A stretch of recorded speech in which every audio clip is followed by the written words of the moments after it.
ನಮಸ್ಕಾರ ಎಲ್ಲರಿಗೂ. ಇವತ್ತು UK ಎಲೆಕ್ಷನ್ ಇದೆ. ನಾವು ಫಸ್ಟ್ ಟೈಮು ವೋಟ್ ಹಾಕೋದಕ್ಕೆ ಹೋಗ್ತಾ ಇದ್ದೀವಿ. ನೋಡೋಣ ಹೇಗಿರುತ್ತೆ ಅಂತ. ಎಲ್ಲರಿಗೂ ದೆನ್ನೂರು ಬಾಯ್ಸ್ ಬ್ಲಾಗಿಗೆ ಮತ್ತೊಮ್ಮೆ ಸ್ವಾಗತ. ಇಲ್ಲಿ ಇಂಡಿಯಾದಲ್ಲಿ ಮಾತ್ರ ಅಲ್ಲ, ಇಲ್ಲಿ ಸಿಟಿಸನ್ಶಿಪ್ ಏನು ಬೇಕಾಗಿಲ್ಲ ನಮಗೆ ವೋಟ್ ಹಾಕೋದಕ್ಕೆ. ನಮಗೆ ಮಾರ್ನಿಂಗ್ ಓಕೆ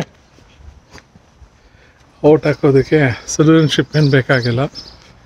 ಇಲ್ಲಿ ಬಂದು ಕರೆಕ್ಟಾಗಿ ಲೀಗಲಾಗಿ ವರ್ಕ್ ಮಾಡಿದ್ರೆ ನಮಗೆ ಎಲೆಕ್ಷನ್ ಇದರಲ್ಲಿ ಎನ್ರೋಲ್ ಮಾಡ್ಬೋದು. ಆ ಎಲೆಕ್ಷನ್ ಇದರಲ್ಲಿ ಎನ್ರೋಲ್ ಮಾಡೋದ್ರಲ್ಲಿ ಏನು ಬೆನಿಫಿಟ್ಸ್ ಅಂದರೆ,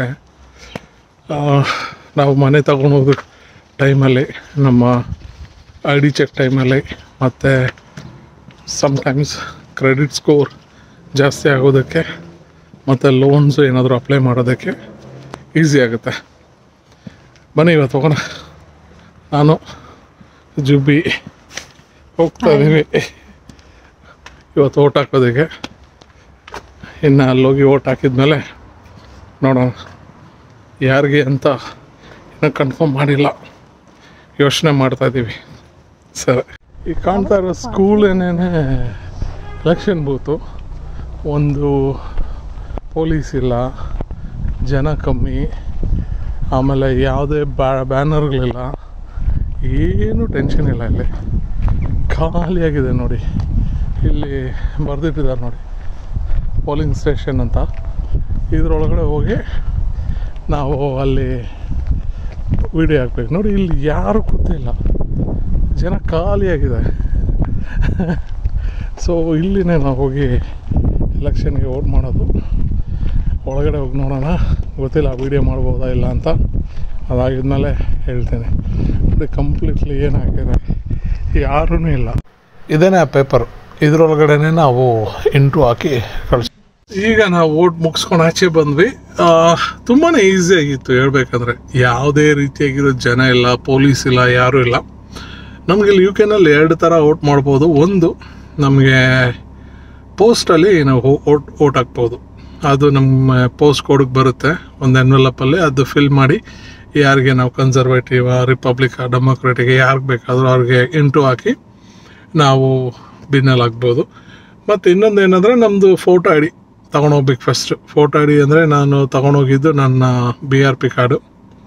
ಆ ಕಾರ್ಡು ಇಲ್ಲಿ ಐ ಡಿ ಕಾರ್ಡ್ ಥರ ಅದು ತೊಗೊಂಡೋಗಿ ಅಲ್ಲಿ ಕೊಟ್ಟು ನಮ್ಮ ನೇಮು ಅವರೆಲ್ಲ ಎಲ್ಲ ಚೆಕ್ ಮಾಡ್ತಾರೆ. ಚೆಕ್ ಮಾಡಿದ್ಮೇಲೆ ಒಂದು ಪೇಪರ್ ಕೈ ಕೊಡ್ತಾರೆ. ಇದಕ್ಕೆ ಮುಂಚೆ ನೀವು ನೋಡಿದ್ರಲ್ಲ ವೀಡಿಯೋದಲ್ಲಿ ನಾನು ಮಾಡಿದ್ದೀನಿ, ಅಲ್ಲಿ ನಮಗೆ ವೀಡಿಯೋ ಮಾಡೋದಕ್ಕೆ ಚಾನ್ಸ್ ಇಲ್ಲ.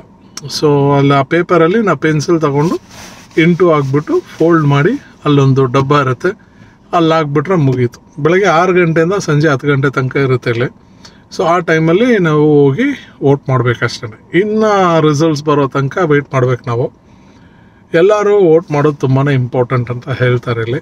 ಬಟ್ ಇಲ್ಲಿ ಸ್ವಲ್ಪ ಜನ ಸೇಮ್ ನಮ್ಮ ಇಂಡಿಯಾದಲ್ಲಿ ಹೇಗೆ ಇಷ್ಟು ಪರ್ಸೆಂಟೇಜ್ ಜನ ವೋಟ್ ಹಾಕಿದ್ರು, ಇಷ್ಟು ಜನ ಹಾಕಿಲ್ಲ ಅಂದಂಗೆ ಆಯಿತು. ಇದು ನಮಗೊಂಥರ ಫಸ್ಟ್ ಎಕ್ಸ್ಪೀರಿಯೆನ್ಸು. ಏನಿಲ್ಲ, ಎಲೆಕ್ಷನ್ ಡೇ ನೀವು ನೋಡಿದ್ರಲ್ಲ ಆಚೆ ಕಡೆ ಹೇಗಿತ್ತು, ಪೋಲಿಂಗ್ ಬೂತ್ ಆಚೆ ಕಡೆ ಹೇಗಿತ್ತು ಅಂತ. ಆರಾಮ್, ಯಾರೂ ಜನ ಇಲ್ಲ, ಏನೂ ಇಲ್ಲ, ಪೊಲೀಸ್ ಇಲ್ಲ, ಬ್ಯಾನರ್ಗಳಿಲ್ಲ, ಯಾವುದೇ ಪಾರ್ಟಿನ ಜನಗಳಲ್ಲಿ ನಿಂತಿಲ್ಲ, ಎಲ್ಲರೂ ಮನೆಗಳಲ್ಲಿದ್ದಾರೆ. ಇಲ್ಲಿ ಎಲೆಕ್ಷನ್ ಟೈಮಲ್ಲಿ ಎಲ್ಲೇ ನೋಡಿದ್ರೂ ಬ್ಯಾನರ್ ನಿಮ್ಗೊಂದು ಕಡೆ ಕಾಣಿಸೋದಿಲ್ಲ. ಎಲ್ಲರೂ ಮನೆಗಳಿಗೆ ಬರ್ತಾರೆ, ನಮ್ಮಲ್ಲಿ ಮಾತಾಡಿಸ್ತಾರೆ, ಅವ್ರ ಅಜೆಂಡಾ ಏನಂತ ಹೇಳ್ತಾರೆ. ಇಲ್ಲಿರೋ ಇಬ್ಬರು ಹೇಳಿದ್ದೇನೆಂದರೆ, ರಕ್ಸಾಮಲ್ಲಿರುವ ಹಾಸ್ಪಿಟ್ಲು ರೀಬಿಲ್ಡ್ ಮಾಡ್ತೀವಿ, ಪೇಷಂಟ್ ವೆಯ್ಟಿಂಗ್ ಪೀರಿಯಡ್ ಕಮ್ಮಿ ಮಾಡ್ತೀವಿ ಅಂತೆಲ್ಲ ಹೇಳ್ತಾ ಇದ್ದಾರೆ. ಸೊ ಫಸ್ಟ್ ಟೈಮ್ ವೋಟು ಚೆನ್ನಾಗಿತ್ತು. ಜುಬಿನೂ ಮಾಡಿದ್ಲು ಈ ಸತಿ. How was it? It's good. How do you feel like? ಹೆಂಗನೇ ಉಂಟಾರ್ದ ಅವರು? ಸಾರಿ, ಅವಳಿಗೆ ಕನ್ನಡ ಬರೋದಿಲ್ಲ, ಸೊ ಮಲಯಾಳಮಲ್ಲಿ ಕೇಳ್ತೀನಿ, ಇಂಗ್ಲೀಷಲ್ಲಿ ಕೇಳ್ತೀನಿ. ഓക്കെ, എങ്ങനെയുണ്ട് നടന്നത്? നാട്ടിലെ വെച്ച് നോക്കുമ്പോൾ ഇവിടെ എങ്ങനെയുണ്ട് വോട്ടിങ്? വോട്ടിംഗ് ഒക്കെ തിരക്കില്ലായിരുന്നു, പെട്ടെന്ന് പോയിട്ട് വന്നു, വെയിറ്റ് ചെയ്യേണ്ടി വന്നില്ല. കാമൻ ക്വൈറ്റ്. ഒരു ബാനർസ് ഒന്നും കണ്ടില്ലല്ലോ നമ്മളവിടെ. ಒಂದು ಬ್ಯಾನರು ಇಲ್ಲ, ಏನಿಲ್ಲ, ಕಂಫರ್ಟಬಲ್, ಕೂಲಾಗಿತ್ತು. ಸರಿ, ಇದನ್ನೇ ವೀಡಿಯೋ ಇದು. ಏಕೆ ಅಂದರೆ ಈ ನಡುವೆ ತುಂಬಾ ಬ್ಯುಸಿ ಆಗಿಬಿಟ್ಟಿದ್ದೀನಿ. ಏನು ಅಂದರೆ ಎಕ್ಸಾಮ್ಸ್ ಎಲ್ಲ ಮುಗಿಸಿ ಓಸ್ಗೆ ಎಲ್ಲ ಕ್ಲಿಯರ್ ಮಾಡಿ ನನಗೆ ನನ್ನ ನರ್ಸಿಂಗ್ ಪಿನ್ ಸಿಕ್ಕಿದೆ.